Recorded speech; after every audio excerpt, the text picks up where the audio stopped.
आप सभी श्रोताओं को जय मसीह की। जैसा आप जानते हैं कि हम अपने प्रेरितों के काम का अध्ययन कर रहे हैं और ये प्रेरितों के काम के अध्ययन का हमारा 11वां पाठ है। तो प्रियो, पौलुस के लंबे कारावास को इस अध्ययन में हमने 3 भागों में रखा है और ये पाठ इसी संबंधित भागों का दूसरा भाग है। पहले भाग में हमने उन घटनाओं पर चर्चा की थी कि कैसे यरूशलेम के मंदिर में क्रोधित भीड़ से रोमन सैनिकों ने शुरुआत में पौलुस को बचाया था, साथ ही अपनी हिरासत में पौलुस को ले भी लिया था। इस अवसर पर पौलुस को भीड़ को संबोधित करने का अवसर मिलता है और बाद में उस पर आरोप लगाने के लिए पौलुस को यहूदी अगुओं के सामने लाया जाता है, परंतु उनका यह प्रयास असफल हो जाता है प्रियो, क्योंकि भीड़ और धार्मिक गुरुओं में इस हद तक हंगामा भड़क जाता है कि सैनिकों को एक बार फिर पौलुस की जान बचाने के लिए पौलुस को दोबारा से हिरासत में लेना पड़ता है। प्रिय, इस पाठ में हम उन घटनाओं को जानेंगे जिसे लूका ने रोमन कानून प्रणाली के माध्यम से पौलुस की इस गिरफ्तारी की यात्रा का वर्णन करना जारी रखा है और इसी गिरफ्तारी के दौरान पौलुस द्वारा विभिन्न राज्यपालों और राजाओं को सुसमाचार सुनाने की यीशु की भविष्यवाणी पूरी होती है, जो 23वें अध्याय की 11वीं आयत में प्रियो दर्ज है। आइए हम पढ़ लेते हैं प्रेरितों के काम उसका 23वां अध्याय, उसकी 12 आयत से 22 आयत तक, जहां इस प्रकार लिखा है। जब एक दिन हुआ तो यहूदियों ने षड्यंत्र रचा और शपथ खाई कि जब तक हम पौलुस को मार न डालें तब तक खाएं या पिएं तो हम पर धिक्कार। जिन्होंने आपस में ये शपथ खाई थी वे 40 जन से अधिक थे। उन्होंने प्रधान याजकों और पुरनियों के पास जाकर कहा, हमने ये ठान लिया है कि जब तक हम पौलुस को मार न डालें तब तक यदि कुछ चखें भी तो हम पर धिक्कार है। इसलिए अब महासभा समेत पलटन के सरदार को समझाओ कि उसे तुम्हारे पास ले आए, मानो कि तुम उसके विषय में और भी ठीक से जांच करना चाहते हो और हम उसके पहुंचने से पहले ही उसे मार डालने के लिए तैयार रहेंगे। पौलुस के भांजे ने सुना कि वह उसकी घात में है तो गढ़ में जाकर पौलुस को संदेश दिया। पौलुस ने सूबेदारों में से एक को अपने पास बुलाकर कहा, इस जवान को पलटन के सरदार के पास ले जाओ, यह उससे कुछ कहना चाहता है। इसलिए उसने उसको पलटन के सरदार के पास ले जाकर कहा, बंदी पौलुस ने मुझे बुलाकर विनती की कि यह जवान पलटन के सरदार से कुछ कहना चाहता है, इसे उसके पास ले जा। पलटन के सरदार ने उसका हाथ पकड़कर और अलग ले जाकर पूछा, तुम मुझसे क्या कहना चाहता है? उसने कहा, यहूदियों ने षड्यंत्र रचा है कि तुझ से विनती करें कि कल पौलुस को महासभा में लाएं, मानो वे और ठीक से उसकी जांच करना चाहते हैं, परंतु उनकी मत मानना, क्योंकि उनमें से 40 के ऊपर मनुष्य उसकी घात में हैं, जिन्होंने यह ठान लिया है कि जब तक वे पौलुस को मार न डालें तब तक न खाएंगे और ना पिएंगे। और अब वे तैयार हैं और तेरे वचन की प्रतीक्षा कर रहे हैं। तब पलटन के सरदार ने जवान को आज्ञा देकर विदा किया, किसी से ना कहना कि तूने मुझको ये बातें बताई हैं। एक अच्छे शिक्षित और बुद्धिजीवी चरित्र और एक यहूदी धर्म से ईसाई में परिवर्तित होने के नाते पौलुस यहूदी अगुओं का अच्छा खासा प्रिय दुश्मन बन चुका था। यहूदियों को पौलुस से खतरा था और इस खतरे के कई कारण थे, जैसे एक सम्मानित फरीसी और व्यवस्था के जानकार के रूप में पौलुस सुसमाचार प्रचार में यहूदियों के साथ साथ हर वर्ग के लोगों को अट्रैक्ट कर लेता था, आकर्षित कर लेता था। दूसरा, पौलुस पुराने नियम और व्यवस्था के अनुसार यीशु को मसीहा स्वीकार करने के संबंध में अन्य शिक्षकों और याजकों से सफलतापूर्वक बहस कर सकता था, तर्क वितर्क कर सकता था। तीसरी, पौलुस यरूशलेम के साथ साथ पूरे साम्राज्य के यहूदी और गैर यहूदी और परिवर्तित लोगों में अच्छी तरह प्रिय परिचित था और सबका ध्यान अपनी तरफ आकर्षित कर लिया करता था, जो यहूदी नेता नहीं कर पाते थे। फिर हम देख लेते हैं कारण, और पौलुस का व्यक्तिगत आचरण अन्य यहूदियों से बहुत ऊपर था। साथ ही वे लोगों का उपचार चमत्कारी तरीके से भी करता था, मतलब लोगों को चमत्कारी रूप से चंगाइयां दिया करता था। फिर हम देखते हैं 5वां कारण, एक रोमन नागरिक के रूप में पौलुस को रोमन कानून का संरक्षण प्राप्त था और वह महासभा की व्यवस्था, कानून तथा राजनीतिक शक्ति की पहुंच से परे था। 6वां कारण हम देखते हैं, पौलुस को कलीसिया में एक प्रेरित के रूप में स्वीकार कर लिया गया था। और इस तरह वे यरूशलेम के विश्वासियों की बढ़ती हुई संख्या में काफी प्रभावशाली हो गया था, जिससे यहूदी अगुवों का अस्तित्व दांव पर लगा था और वे हर कीमत पर, कौन, यहूदी अगुवे हर कीमत पर अपना अस्तित्व कायम रखना चाहते थे। अपने अस्तित्व के लिए ही तो उन्होंने यीशु मसीह को मार डाला था। फिर 7वां कारण हम एक और देखते हैं, और यहूदियों का सबसे बड़ा खतरा जो पौलुस के लिए जानलेवा भी साबित हुआ था, वे ये था कि पौलुस यहूदियों के साथ साथ अन्य जातियों को भी ईसाई मत में शामिल करना और दोनों को ही एक साथ आराधना करने के लिए प्रोत्साहित करना था, कि यहूदी और अन्य जाति अब एक हो गए, एक साथ आराधना कर सकते हैं। गलातियों की पत्री में भी पौलुस ने इस बात को दर्ज किया है कि अब ना कोई यहूदी रहा, ना यूनानी रहा, ना कोई दास, ना स्वतंत्र, ना कोई नर, ना नारी, क्योंकि सब मसीह यीशु में अब क्या है, एक है। गलातियों 3:28। ऐसा करने में पौलुस उनके मतलब यहूदी अगुवों के विशेष अधिकार, उनकी नियति की भावना का उल्लंघन तथा उनके यहूदी धर्म की पवित्रता को नष्ट करने का सबसे बड़ा खतरा बना हुआ था। मतलब यहूदी लोग जो थे वो अपने आप को समझते थे हम परमेश्वर के चुने हुए लोग हैं, और यहाँ चुने हुए लोग अब कौन हो गए, जो अब यीशु मसीह के नाम से आएंगे। इसलिए पौलुस जो था उनके लिए बहुत बड़ा खतरा बन चुका था। प्रियो, यहूदियों का सोचना था कि अन्य जातियों को अपने से अलग रखना, दूर रखना ही अपने को शुद्ध रखना तथा परमेश्वर को प्रसन्न करने का एक तरीका है, जबकि वास्तव में उनका काम अन्य जातियों को मूर्ति पूजा से अलग करके सच्चे और जीवित परमेश्वर से मिलवाना था। दूसरे शब्दों में कहें तो पापियों से मतलब यानी मैं किसकी बात कर रहा हूं, अन्य जातियों की, जो यहूदी लोग समझते थे। प्रेम करना और उन्हें स्वीकार करना, और पाप यानी अनैतिक मूर्ति पूजा, प्रथाओं, रीति रिवाज और धर्म से संबंधित। यहाँ पाप से संबंधित जो मैं बोल रहा हूं वो क्या आता है, अनैतिक मूर्ति पूजा, प्रथा और धर्म और रीति रिवाज से यहूदियों को घृणा करना था। परंतु यहूदी परिवर्तित अन्य जातियों से घृणा किया करते थे और उन्हें निम्न, सबसे नीचे वर्ग में रखा करते थे। जैसे सबसे ऊंचे पर किसे रखते थे यहूदी, सदुकी, फिर फरीसी, फिर याजक, फिर आम सामान्य यहूदी व्यक्ति लोग, फिर गरीब, लूले, लंगड़े, फिर पापी जैसे कर इकट्ठा करने वाले, टैक्स इकट्ठा करने वाले, और सबसे नीचे श्रेणी पर वे परिवर्तित अन्य जाति को रखते थे, जो अन्य जाति यहूदियों में परिवर्तित होती थी। ऐसे में पौलुस उनका कट्टर दुश्मन बन चुका था, क्योंकि वह प्रचार करता था कि यीशु मसीह के माध्यम से सब परमेश्वर के सामने एक है। यहूदी सोचते थे कि यदि पौलुस का ये संदेश लोगों ने स्वीकार कर लिया तो उनका धर्म, उनका पद, उनकी प्रतिष्ठा, उनकी जीवन शैली, उनकी संस्कृति सब नष्ट हो जाएगी। तो इन सब बातों के कारण यहूदी पौलुस को क्या करना चाहते थे, खत्म करना चाहते थे, नष्ट करना चाहते थे, और नष्ट करने पर आमादा थे। प्रियो, इन आयतों में एक दिलचस्प बात है कि लूका पौलुस की व्यक्तिगत जानकारी भी प्रियो यहाँ प्रदान करता है कि पौलुस की एक बहन थी, उसका एक भांजा भी था, जो पौलुस की हत्या के षड्यंत्र का पर्दाफाश पलटन के सरदार क्लोदियस लूसियास के सामने करता है। यह जानकारी लूका को पौलुस या उसका कोई करीबी परिचित ही दे सकता था। आइए हम अपना पढ़ना जारी रखते हैं। प्रेरितों के काम उसकी 23वां अध्याय और उसकी 23 से 35वीं आयत, जहाँ इस प्रकार लिखा है।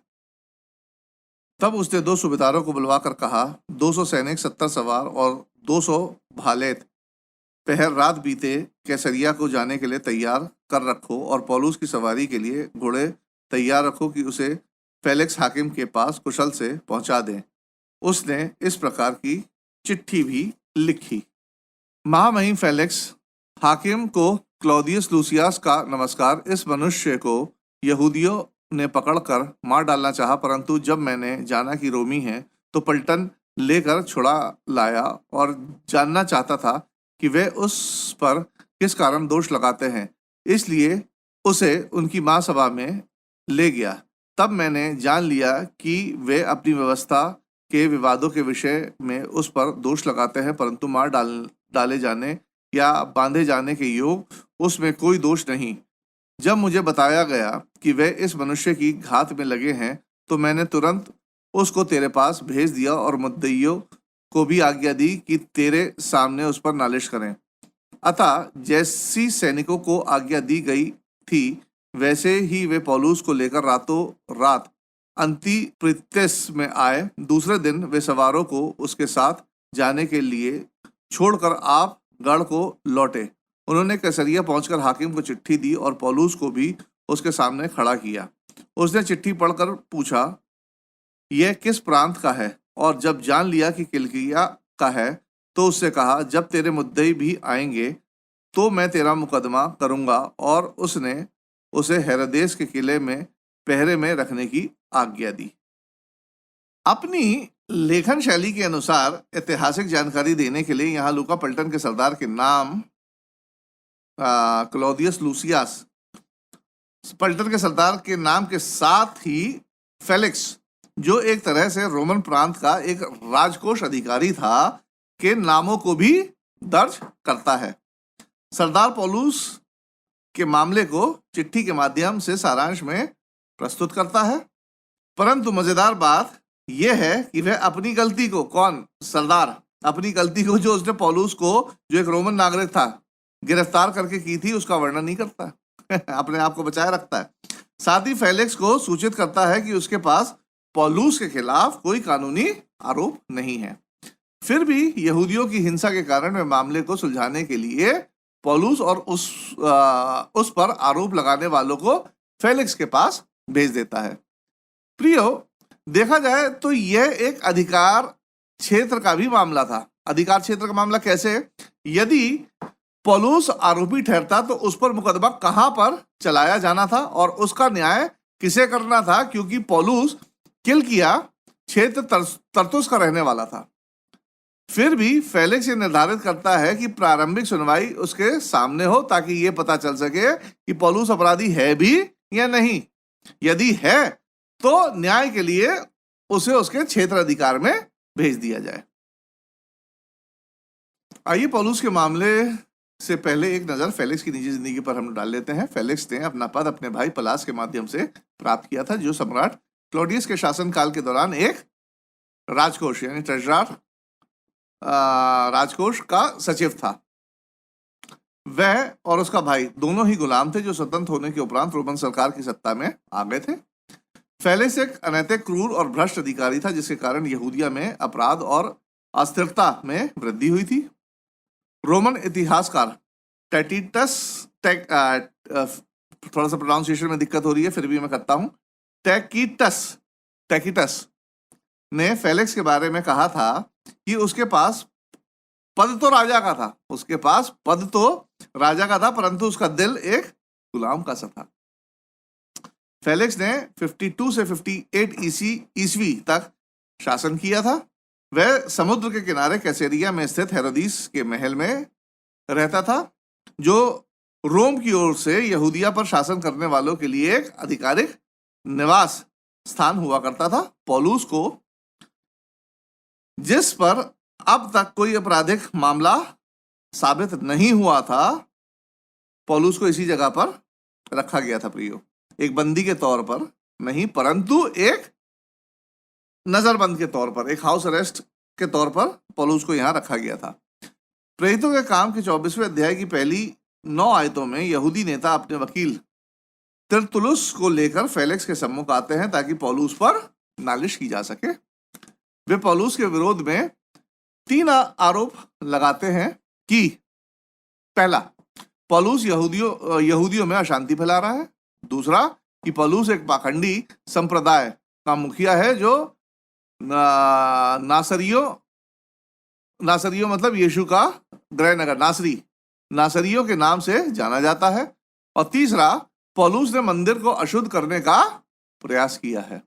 हालांकि इन आरोपों में कुछ सच्चाई भी थी, जैसे यहूदियों में फूट और अशांति जरूर थी, परंतु इस अशांति का कारण पौलुस ही था, वे स्वयं थे, ना कि पौलुस था। वे ही पौलुस के पीछे पीछे नगर नगर जाकर उसकी सेवकाई को बाधित कर रहे थे। उसकी सेवकाई में विघ्न डाल रहे थे। दूसरी बात, पौलुस एक पंथ ईसाइयों का एक नामी ग्रामी व्यक्ति था, क्रिश्चियंस का एक नामी ग्रामी व्यक्ति था, वे कलीसिया का एक मुख्य व्यक्ति था, परंतु इस पंथ का उद्देश्य सरकार के खिलाफ विरोध करना नहीं था। तीसरी बात, पौलुस मंदिर में उपस्थित जरूर हुआ था, परंतु मंदिर के नियम और रीति रिवाजों को सम्मान करने के लिए, उसे अपवित्र करने के लिए नहीं। यहूदियों का वकील भी पौलुस के मामले में झूठ बोलता है कि वह उसे गिरफ्तार करके उसे अदालत के सामने ला रहे थे, जबकि सत्य तो यह था कि वे समूह बनाकर पौलुस को मारना चाहते थे, परंतु सैनिकों के हस्तक्षेप के कारण वे अपनी मंशा से चूक जाते हैं। लूका बताता है कि वकील की प्रस्तुति के बाद यहूदी भी पौलुस पर आरोप लगाते रहे। प्रियो, ध्यान दें, फेलिक्स की संक्षिप्त और सम्मानजनक स्वीकृति के बाद पौलुस अपने प्रत्येक आरोप का जवाब देता है। आइए हम पौलुस के जवाबों पर एक नजर डाल लेते हैं। पहली बात, पहला, अशांति फैलाने के आरोप का जवाब। 24वें अध्याय की 10 से 13वीं आयतों में पौलुस न केवल अशांति फैलाने वाले आरोप से इनकार करता है, बल्कि अपने विपक्ष को सबूत देने की चुनौती करता है। दूसरी बात, दूसरा जवाब, एक पाखंडी संप्रदाय का नेतृत्व करने का जवाब यहां पौलुस देता है। 24वें अध्याय की 14 से 16वीं आयतों में पौलुस इस आरोप का जवाब भलीभांति देता है। एक तरीके से यहूदियों का आरोप यह सुझाव दे रहा था कि ईसाई धर्म एक धार्मिक और राजनीतिक कट्टरता का एक रूप है। ये यहूदी अगुवों के अनुसार की बात बता रहा हूं मैं आपको, जिसने लोगों की स्थिरता को खतरे में डाल दिया है, साथ ही रोमन शासन के लिए भी खतरा और चुनौती को पेश किया है।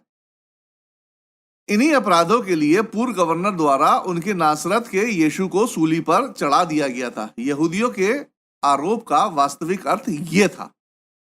इसके जवाब में पौलुस तर्क देता है कि उसका विश्वास और सेवकाई रोमन शासक के लिए कोई चुनौती नहीं है। उसके विश्वास का स्रोत और प्रतिज्ञा उसी धर्म से है और उसी धर्म से आता है जिसका अनुसरण स्वयं यहूदी करते हैं, जिसमें न्याय पर दंड और पुरस्कार दोनों का संदेश शामिल है।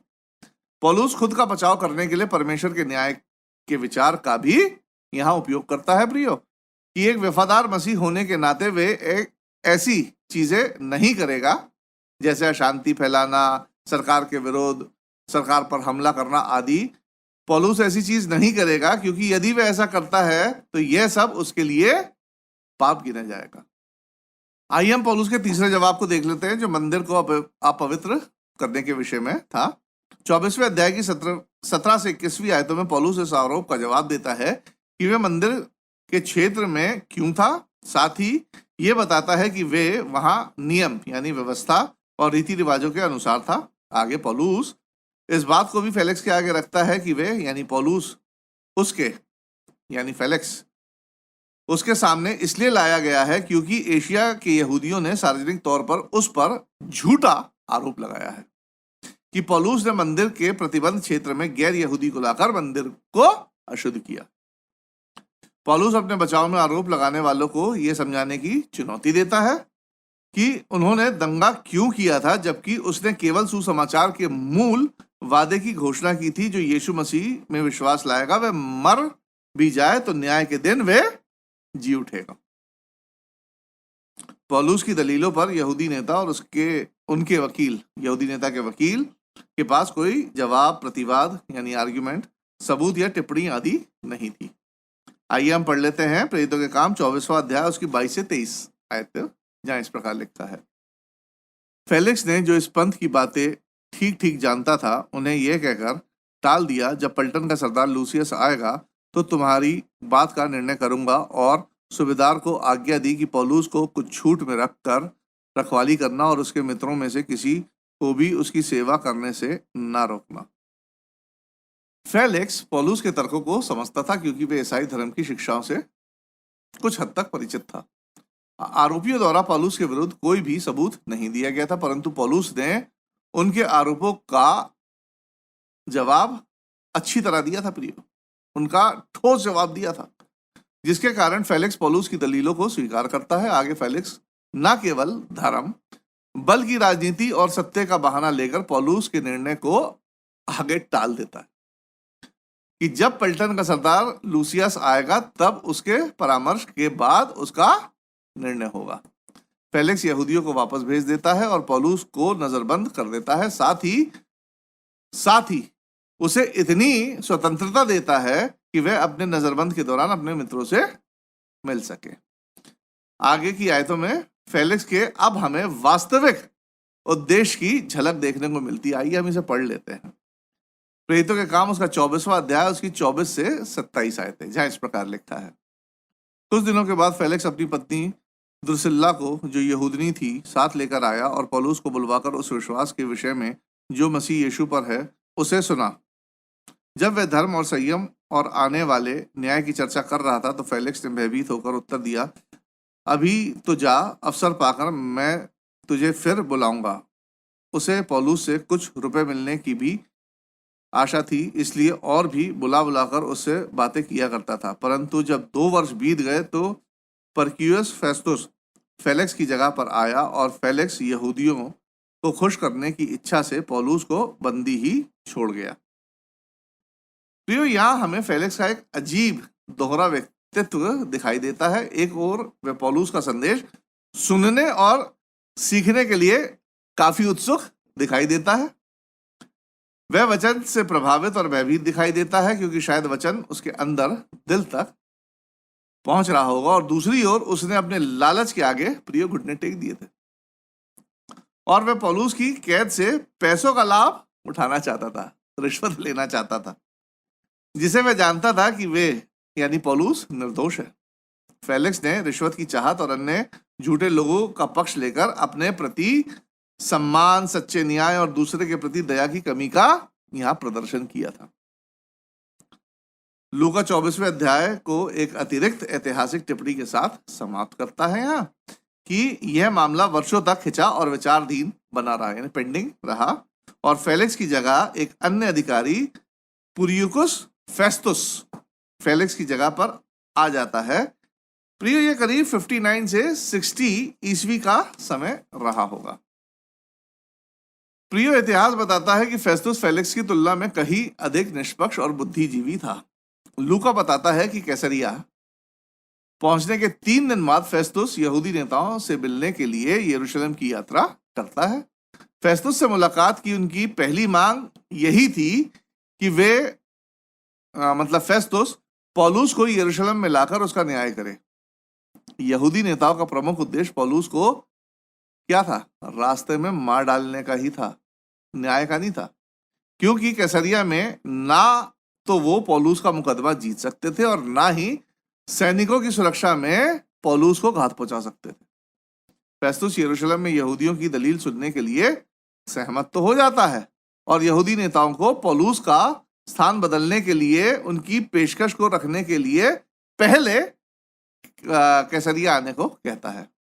आइए हम अपना पढ़ना जारी रखते हैं। प्रेरितों के काम उसका 25वां अध्याय, उसकी 6 से 12वीं आयत, जहां इस प्रकार लिखा है, उनके बीच कोई 8-10 दिन रहकर वह कैसरिया चला गया और दूसरे दिन न्याय आसन पर बैठकर पौलुस को लाने की आज्ञा दी। जब वह आया तो जो यहूदी यरूशलेम से आए थे उन्होंने आसपास खड़े होकर उस पर बहुत से गंभीर आरोप लगाए जिनका प्रमाण वे नहीं दे सकते थे। परंतु पौलुस ने उत्तर दिया, मैंने ना तो यहूदियों की व्यवस्था के और ना मंदिर के और ना ही कैसर के विरुद्ध कोई अपराध किया है। तब फेस्तुस ने यहूदियों को खुश करने की इच्छा से पौलुस से कहा, क्या तू चाहता है कि यरूशलेम को जाए और वहां मेरे सामने तेरा यह मुकदमा तय किया जाए? पौलुस ने कहा, मैं कैसर के न्याय आसन के सामने खड़ा हूँ, मेरे मुकदमे का यही फैसला होना चाहिए। जैसा तू अच्छी तरह जानता है, यहूदियों का मैंने कुछ अपराध नहीं किया। यदि मैं अपराधी हूँ और मार डाले जाने योग कोई काम किया है तो मरने से नहीं मुकरता, परंतु जिन बातों का ये मुझ पर दोष लगाते हैं, यदि उनमें से कोई भी बात सच ना ठहरे तो कोई मुझे उनके हाथ नहीं सौंप सकता। मैं कैसर की दुहाई देता हूँ। तब फेस्तुस ने मंत्रियों की सभा के साथ बातें करके उत्तर दिया, तूने कैसर की दुहाई दी है, तू कैसर के ही पास जाएगा।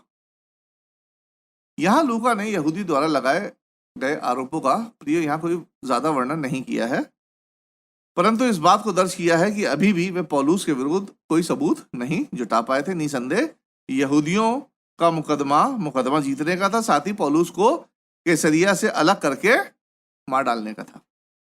यहूदी नेतृत्व का पक्ष लेने के प्रयास में फेस्तुस मुकदमे के लिए यरूशलेम में स्थान बदलने का प्रस्ताव रखता है। एक्चुअली फेस्तुस यहूदियों के असली मकसद से अवगत नहीं था। ये क्यों चाह रहे हैं उसको यरूशलेम में जाना, ये फेस्तुस जानता नहीं था। एक रोमी नागरिक के रूप में पौलुस का मामला बिना उसकी अनुमति के किसी भी अन्य क्षेत्र अधिकार सिवाय किलिकिया या गवर्नर के महल में जहां उसे रखा गया था में नहीं ले जाया जा सकता था। प्रियो, पौलुस जानता था कि उसे उचित न्याय इन न्यायाधीशों से नहीं मिल सकता। ये तो खींचते ही जा रहे थे, पेंडिंग ही करते जा रहे थे पौलुस का मामला, क्योंकि ये रोमन अधिकारी स्थानीय यहूदियों के साथ परेशानी से एक्चुअली बचना चाहते थे। पौलुस अपने रोमन नागरिकता के विशेष अधिकार का उपयोग करके कैसर के न्यायालय में न्याय करने की मांग करता है, कैसर की दुहाई देता है। रोमन व्यवस्था में किसी भी रोमी नागरिक को यह अधिकार हुआ करता था कि वह कैसर की दुहाई दे सके यदि उसे निचली अदालतों में उचित न्याय नहीं मिला करता था। कई मामलों में तो सम्राट स्वयं ही सुनवाई को सुना करता था, जो रोम के शाही न्यायालय में की जाती थी।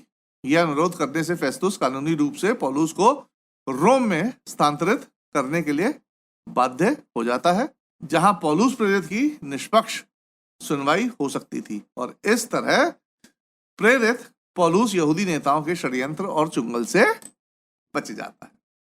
तो प्रियो, हमारा ये पाठ आज यहीं समाप्त होता है। हमारा अगला पाठ 25वें अध्याय से 13वीं आयत से शुरू होकर 26वें अध्याय की 32वीं आयत पर समाप्त होगा। इसलिए बताई गई इन बाइबल की आयतों को आप अच्छी तरह पढ़ लें ताकि आगे का पाठ आपको आसानी से समझ में आ सके। अगले पाठ के साथ आपसे फिर मुलाकात होगी। तब तक मुझे राजीव लांबड़ की ओर से आप सभी लोग को जय मसीह।